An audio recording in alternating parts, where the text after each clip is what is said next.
Hello students अंतर्जातीय क्रीड़ा दिवस उपलक्षे आपण मानक पई एक सुंदर भाषणटे नहीं आसी तेज चलतु भिडटी को आरंभ करनवा।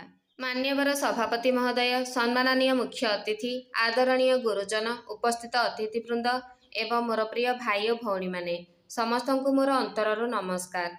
आज आम एठारे एक एपरी दिवस पालन करने एकत्रित होइछु जो दिवस केवल खेलर दिवस नुहे बरम श्रृंखलार दिवस, शारीरिक सुस्थतार दिवस, परिश्रमर दिवस, धैर्यर दिवस एवं विजयर संकल्पर दिवस। एही दिवस हेउछि जातीय क्रीड़ा दिवस। प्रतिवर्ष 29 अगस्ट दिन भारत में जातीय क्रीड़ा दिवस पालन करा जाए। एही दिनटी भारत क्रीड़ा जगतर महान तारका हकीर जादूगर मेजर ध्यानचंद का जन्मदिन। तांकर अद्भुत खेल प्रतिभा, श्रृंखला, निष्ठा और देशप्रेम आज मध्य कोटि कोटि भारतीय को प्रेरणा दे आसुछि। बंधुगण, आमे साधारणतः भाबु खेल कौन, खेलिले कौन मिलिबो, किंतु मु कहिबी खेल आमको केवल पदक दिए नहीं, खेल आमको जीवन जीवा सिखाए। खेल आमको सिखाए हारिगले मध्य किपरि पुणी उठिबाकू। खेल आमको सिखाए विजय मिलिले मध्य किपरि नम्र रहिबाकू। खेल आमको सिखाए सफलता पाई प्रतिभा ठारू अधिक परिश्रमर आवश्यकता रहिछि एवं सबुठारू बड़ कथा खेल आमको सिखाए टीम र मूल्य। जणे खेलाड़ी जाने से एका जीति पारे नहीं, ता पछरे थांती तांकर गुरु, प्रशिक्षक, परिवार, साथी खेलाड़ी एवं समग्र देश। सेथिपई कहा जाए खेल पड़ियारे जीता जाए किंतु विजयर भित्ति तैयारी हुए अभ्यास रे। मेजर ध्यानचंद का जीवन आमको यही कथा ही सिखाए।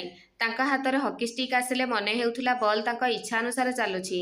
तांकर खेल दक्षता देश को विश्व स्तर में गौरव देइथिला, किंतु तांका सफलता पछरे थिला असंख्य घंटार अभ्यास, कठिन परिश्रम एवं अदम्य मनोबल। आजिर छात्र छात्री को मोर एक अनुरोध, मोबाइल आपणक हाथ में रहू किंतु आपणक जीवन मोबाइल हाथ में न रहू। आज आम घंटा घंटा मोबाइल देखुचु, वीडियो देखुचु, गेम खेलुचु, किंतु प्रकृत खेल पड़ियारे खेलिबाकू आम पाखरे समय नहीं। यह आम पई चिंतार विषय, कारण सुस्थ शरीर रे ही सुस्थ मन वास करे। आमे जदि दिन को किछि समय दौड़िबा, खेलिबा, व्यायाम करिबा और शारीरिक परिश्रम करिबारे बिताइबा, तेबे आम शरीर सुस्थ रहिबो, मन खुशी रहिबो एवं आत्मविश्वास बढ़िबो। प्रिय छात्र छात्री माने, जीवन मध्य गोटे खेल परी।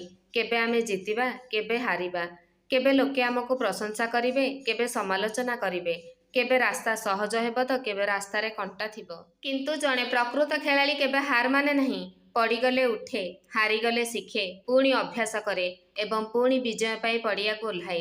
यह ही हेउची क्रीडार प्रकृत शिक्षा। आम देश में अनेक प्रतिभावान खेलाड़ी अछंती। Cricket, hockey, football, athletics, badminton, कुस्ती, बॉक्सिंग, भारोत्तोलन और अन्य क्रीडा रे भारतीय खेलाड़ी माने विश्व मंचरे देशर नाम उज्जवल करुछंती।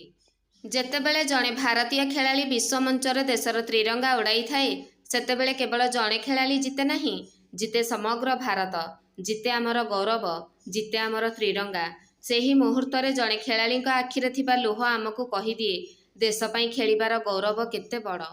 बंधुगण, क्रीड़ा केवल शरीर को शक्तिशाली करे नहीं, यह आम चरित्र गठन करे। खेल आमको समयर मूल्य सिखाए, खेल आमको श्रृंखला सिखाए, खेल आमको नियम मानिबा सिखाए, खेल आमको नेतृत्व सिखाए, खेल आमको सहयोग सिखाए एवं खेल आमको विफलता को स्वीकार करी पुणी सफलता पाई लढ़िबा सिखाए। तेणु आजिर ही दिन में आमे केवल मेजर ध्यानचंद को स्मरण न करी तांकर आदर्श को आम जीवन में आपणेइबा। आमे संकल्प नेबा, प्रतिदिन किछि समय खेलिबा, शरीर को सुस्थ रखिबा, मोबाइल रो व्यवहार कमाइबा, श्रृंखलित जीवन बंचिबा, हार को भय न करिबा एवं निज देश पई किछि करिबार स्वप्न देखिबा। मने रखंतु, खेल रे पदक मिली पारे, किंतु खेलरू मिलुथिबा श्रृंखला और आत्मविश्वास सारा जीवन साथी रे रहे। शेषरे मु एतिकी कहिबी, पड़िया को भय करंतु नहीं, पराजय को भय करंतु नहीं, विफलता को भय करंतु नहीं, कारण जी पुणी उठिबा जाने ताकू कौनसी पराजय चिरदिन पई हराई पारे नहीं। आसंतु आजिर ही पवित्र दिन में आमे समस्ते एक संकल्प नेबा, खेलिबा, सुस्थ रहिबा, श्रृंखलित हेबा, निजको गढ़िबा एवं देशर गौरव बढ़ाइबा। जय क्रीड़ा, जय युव शक्ति, जय हिंद, वंदे उत्कल जननी।